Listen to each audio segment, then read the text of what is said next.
ಬಹುಭಾಷಾ ನಟ ಪ್ರಭುದೇವ ಅವರ ಸರಳ ಜೀವನ ಶೈಲಿ ಮತ್ತೊಮ್ಮೆ ಅಭಿಮಾನಿಗಳ ಮನ ಗೆದ್ದಿದೆ.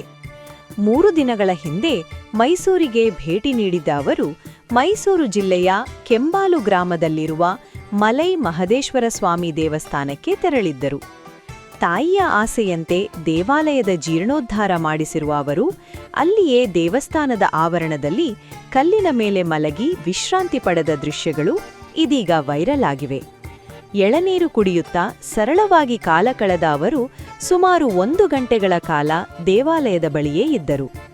ಸೂಪರ್ ಸ್ಟಾರ್ನ ಈ ಸರಳ ಜೀವನ ಶೈಲಿಗೆ ಅಭಿಮಾನಿಗಳು ಫಿದಾ ಆಗಿದ್ದಾರೆ.